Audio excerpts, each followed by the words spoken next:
Welcome to Keto Meals and Recipes.com. I'm sure you'll agree with me, cookies are a really tasty and welcome treat anytime. But it's especially nice to have freshly made cookies during the holidays to serve to your family or guests when they come over. In today's video, I will show you how to make these amazing peanut butter chocolate thumbprint cookies, which of course are keto, sugar-free, and gluten-free, as are all of my recipes, of course. And if you want to support my efforts, please watch the entire video to the end and leave a comment or question, because I do share tips throughout the video, and I will also share suggestions of how best to freeze and then thaw and make these cookies. The macronutrient ratio for these cookies is 4:1, with 4.1 grams of total carbs, 0.8 grams of soluble fiber, 0.4 grams of insoluble fiber, resulting in 2.8 grams of net carbs per cookie. This recipe is straightforward, but it's not exactly like a classic peanut butter cookie recipe. Before continuing, I will mention that for the thumbprint filling, you will need some melted chocolate. I'm going to use my homemade white chocolate.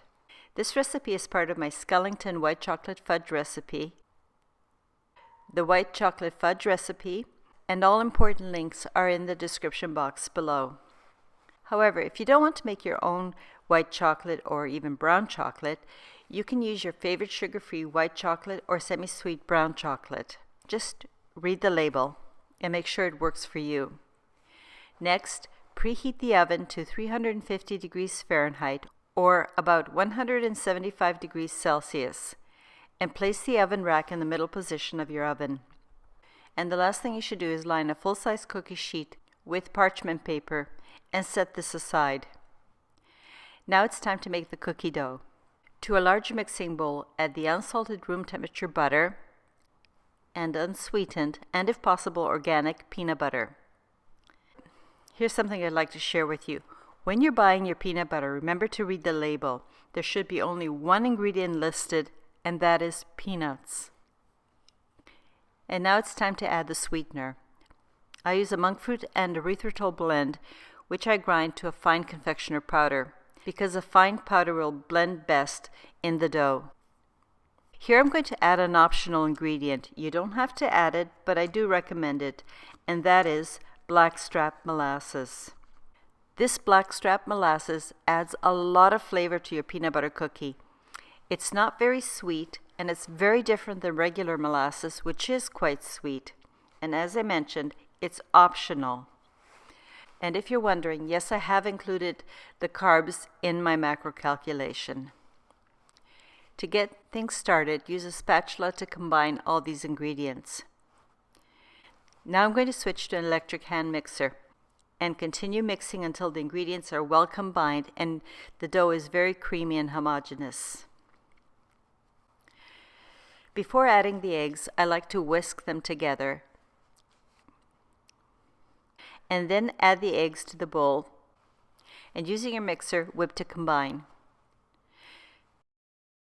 The next thing we're going to do is add the dry ingredients to the same bowl, starting with the almond flour, and then mix to combine.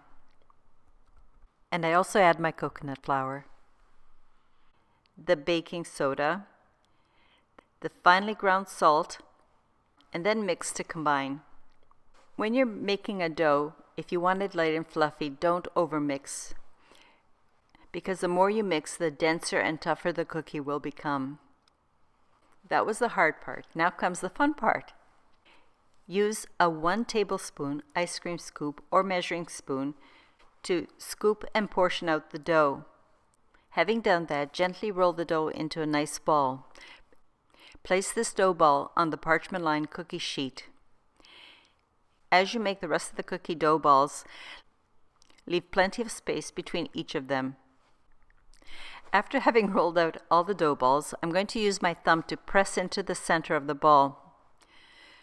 Alternatively, you could use something like the back of a wooden spoon or a big fat dowel, but I do prefer using my thumb.